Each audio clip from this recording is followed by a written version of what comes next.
Analisis Barat mengatakan Rusia sedang mendorong kemampuan untuk meluncurkan 2.000 drone Shahed dalam satu salvo.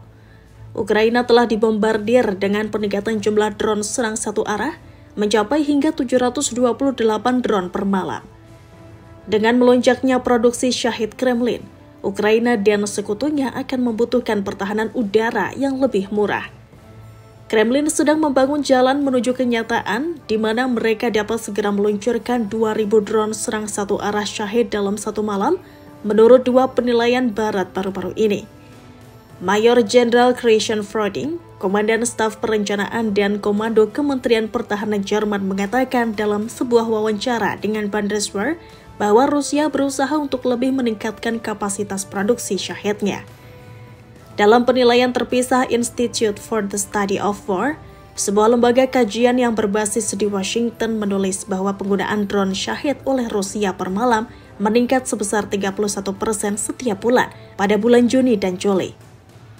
ISW memperkirakan bahwa Rusia mungkin dapat meluncurkan hingga 2.000 drone dalam satu malam pada November 2025 jika tren pertumbuhan penggunaan drone saat ini berlanjut.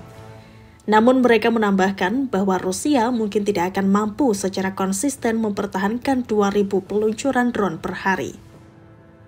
Shahed adalah drone peledak jarak jauh Iran dengan perkiraan jangkauan 600 hingga 1.200 mil tergantung pada desainnya. Tahun ini Rusia terus meningkatkan jumlah Shahed dan drone pengalih yang diluncurkannya setiap malam ke Ukraina. Baru-baru ini mencapai puncaknya pada 728 kendaraan udara nirawak dalam satu salvo awal bulan ini. Produksi Shahed Rusia meningkat. Seiring melonjaknya jumlah ini, Ukraina dan sekutunya khawatir serangan malam Rusia akan membanjiri pertahanan udara Kiev. Shahed merupakan rancangan Iran, tetapi Rusia juga telah memproduksi versi drone-nya sendiri secara lokal di kawasan ekonomi khusus Yelabuga sejak awal 2023.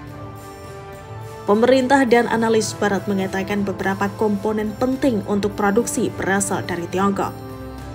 Pada bulan April, analis dari Institut Internasional untuk Studi Strategis menulis bahwa citra satelit menunjukkan bahwa luas fasilitas produksi Shahed telah berlipat ganda sejak 2023. Meskipun aliran Shahed 136 dari Iran terus berlanjut, Moskow berinvestasi besar-besaran pada fasilitas produksinya sendiri. Ukraina secara berkala mencoba menyerang Yelabuga dengan pesawat tanpa awak sayap tetap jarak jauh. Tetapi tidak jelas apakah pabrik-pabrik tersebut mengalami kerusakan yang signifikan. Intelijen militer Kiev juga mengatakan pada bulan Februari bahwa mereka telah menemukan tanda produksi pada beberapa drone perang yang menyebutkan kota Izhevsk yang kemungkinan mengarah ke jalur produksi lain di sana. Froding mengatakan bahwa dengan jumlah sebanyak itu tidak masuk akal untuk mengandalkan pencegat barat yang mahal seperti sistem Patriot untuk menghancurkan Shahed. Karena itulah NATO dan Ukraina membutuhkan pertahanan yang lebih murah. Sebagai perbandingan, satu sistem Patriot menelan biaya pemerintah Amerika Serikat sebesar 1,1 miliar dolar dan satu rudalnya dapat menelan biaya sekitar 4 juta dolar. Ukraina sekarang menggunakan jaringan pertahanan udara berlapis-lapis untuk melawan gelombang Shahed, termasuk rudal permukaan ke udara, rudal yang diluncurkan dari udara dan kelompok penembak bergerak yang mencoba menembak jatuh drone Iran dengan senapan mesin. Drone pencegat buatan lokal, Sting, juga semakin populer. Namun Rusia juga menembakkan rudal balistik bersamaan dengan drone Shahed, dan ini membutuhkan sistem pertahanan udara jarak jauh yang lebih canggih seperti Patriot untuk mencegatnya.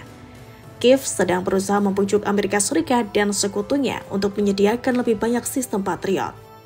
Di sisi lain, Moskow telah membalas ultimatum Presiden Amerika Serikat Donald Trump kepada Rusia agar mengakhiri perangnya melawan Ukraina dalam waktu 10 hingga 12 hari ke depan. Ultimatum Trump itu jika diabaikan akan memicu ancaman sanksi besar Washington terhadap Moskow. Respon Moskow disampaikan oleh Wakil Ketua Dewan Keamanan Rusia, Dmitry Medvedev. Menurutnya, Rusia bukanlah Israel atau Iran dan setiap ancaman terhadap Rusia merupakan langkah lain menuju potensi konflik.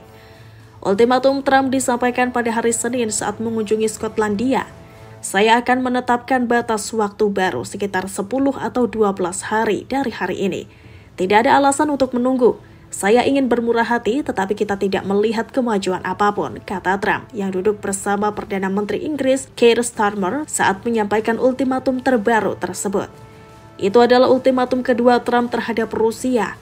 Pada ultimatum awal, pemimpin Amerika itu memberi Rusia waktu 50 hari untuk bernegosiasi guna mengakhiri perang melawan Ukraina.